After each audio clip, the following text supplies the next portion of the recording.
Today I'm going to do some maintenance on the Raptor 700 to prepare for the next racing season. I need to replace the rear brakes and put a new rotor on. I'll kind of go through that with you.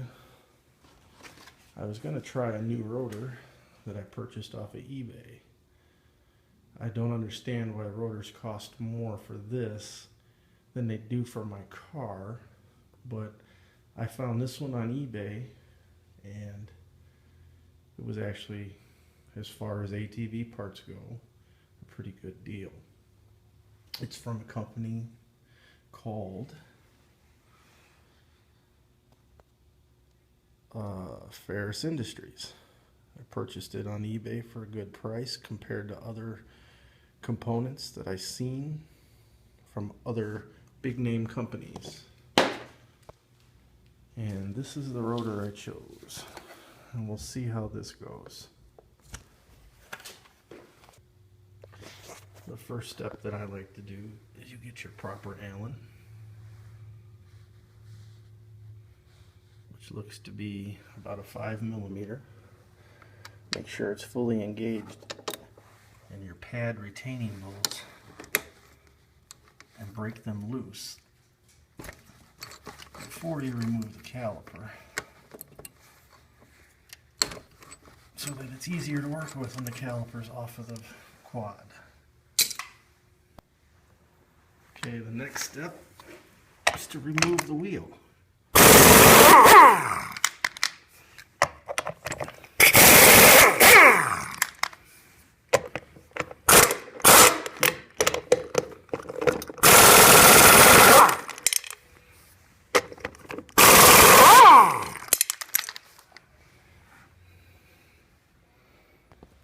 Okay, after you remove the wheel, you need to remove the cotter pin. I'm going to save this one because I didn't bring one home to replace it with.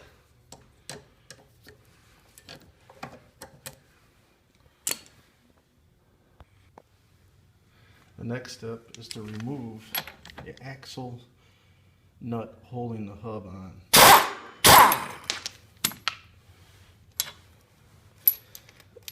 Set the nut aside,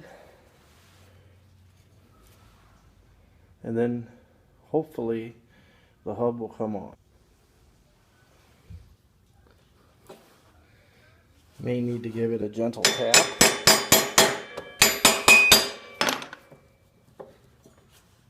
Because it's been on there for a while. There we go. See? It's a little bit of dirt and corrosion. We'll have to clean that up before we put it back together. Okay, the next step is to remove the two caliper mounting bolts.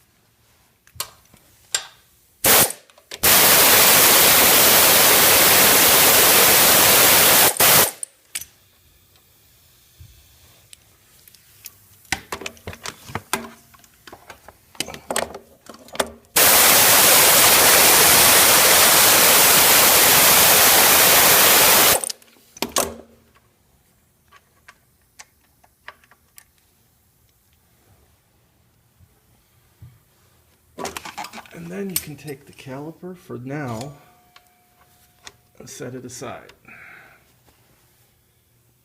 Okay, next we have to remove the 4 bolts that hold the rotor on. To do that, you'll need to get the proper Torx bit.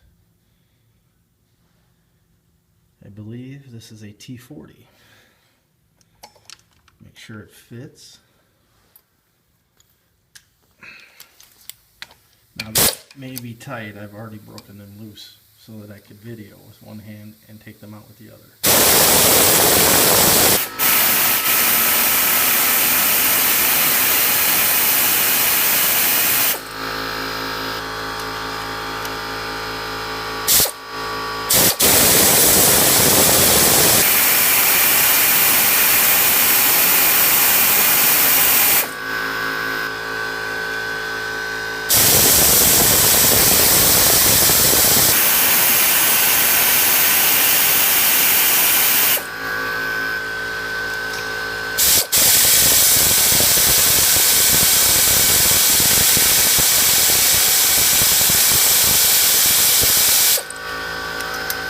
Then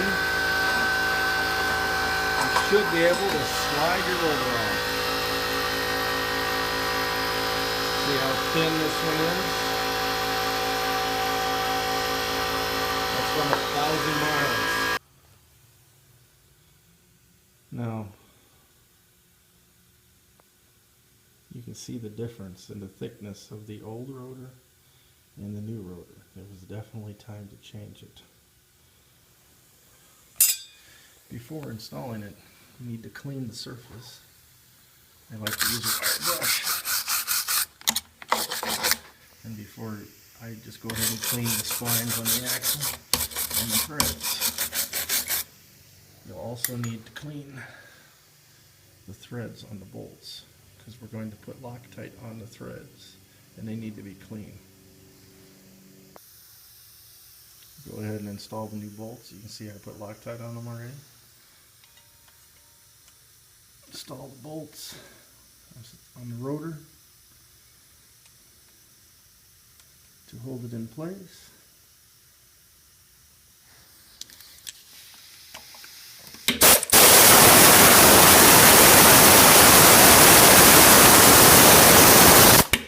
After you have them all snug, all four, you need to torque them in a one here, then the one opposite, then this one, and we'll torque them to 24 foot-pounds. I have to put the camera down to do that. Now the new rotor is in place, the bolts have been torqued. We have to put the hub back on. Now, I like to grease the threaded area, or the spline area here, not the threaded area. The grease keeps it from rusting together. Also gives the splines a cushion under a heavy load.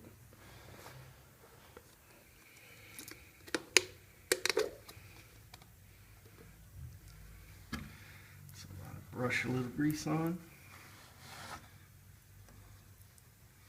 like this. Try to get it all the way around, but not this area.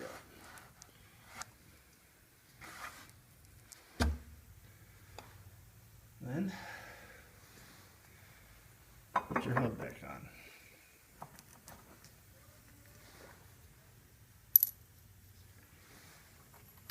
Washer and nut. Now, I like to put Loctite on it because everything on a Raptor seems to need Loctite.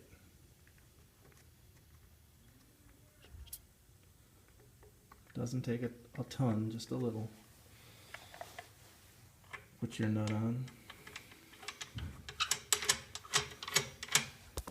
and tighten it up. Now that the rotor's replaced and the hub is reinstalled, it's time to turn our attention to the caliper. Changing the brake pads. I'm going to put new ones on because it's a new caliper. I need to remove these two pins.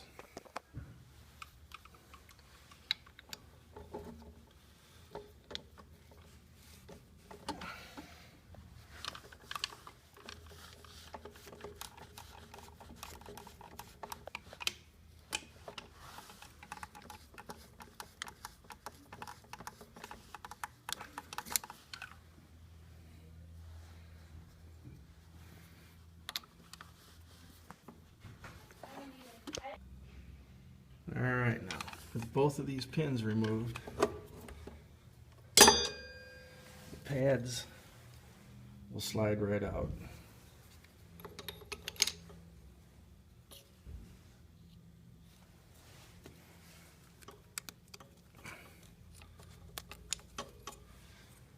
I'm pretty sure I'll be saving these pads because they're not that bad. Now we need to push the piston back in. But to do that, you have to rotate the piston.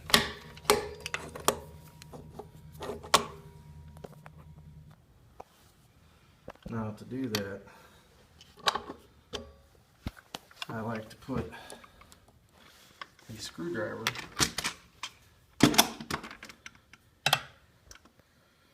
in to the slot in the piston.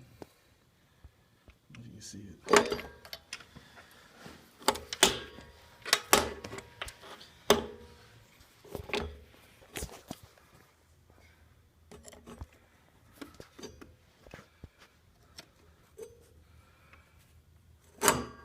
as I gently turn it, I push the piston in.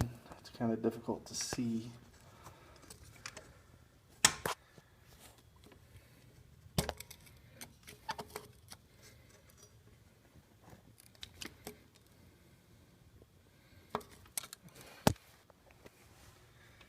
Now, after you have the piston all the way in, let me try and show you this quickly. It will be flush with the caliper here. And you need to have the plus straight up and down so the pad can engage it. The next thing to do is to use your wire brush and clean all the dirt out of here so that everything has a good clean surface.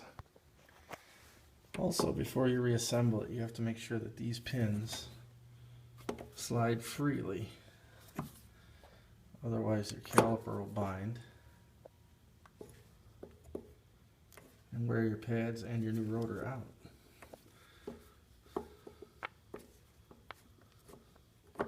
And this one slides very free. I'm going to be installing these new pads, which I also purchased on eBay and got a great deal on. They're about $10 a set. And even if they only last 2 or 3 races, it's way better than a $35 pair that lasts 2 or 3 races. Now here's something most people don't do, is there's a shim and another shim. I always install them back on the outer pad because not only does it help quiet the brakes, but it also pulls the heat out of the brakes so you don't fade. So make sure you reinstall these.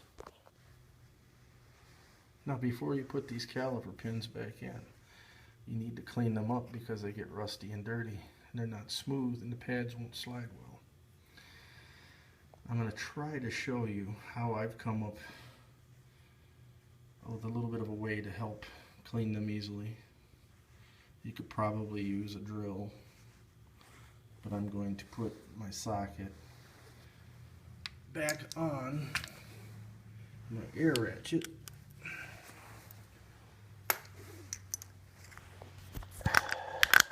Bear with me. Now, what I'm going to do, take a piece of fine sandpaper, wrap around the smooth part of the pin, trying to hold the camera and show you, and then turn the ratchet on.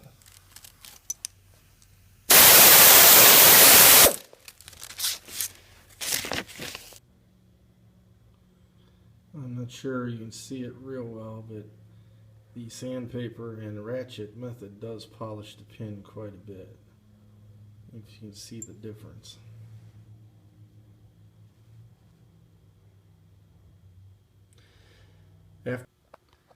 After both pins are cleaned up, put them back into the caliper, but I like to just start them right here. I don't want to tighten them up yet until I mount the caliper.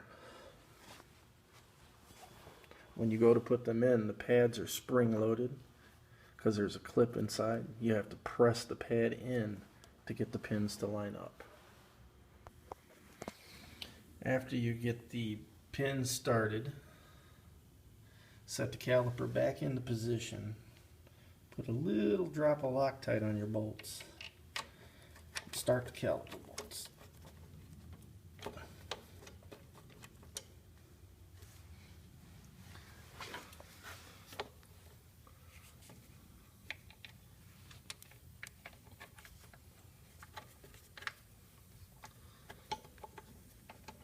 After the bolts are started, tighten them up and torque them down to factory specs. After the caliper is mounted and the caliper mounting bolts are torqued to 25 foot-pounds, then go ahead and tighten the pad pin bolts to 12.5 foot-pounds. After the pins are tightened to 12.5 foot-pounds, then pump up your brakes and it should be all done.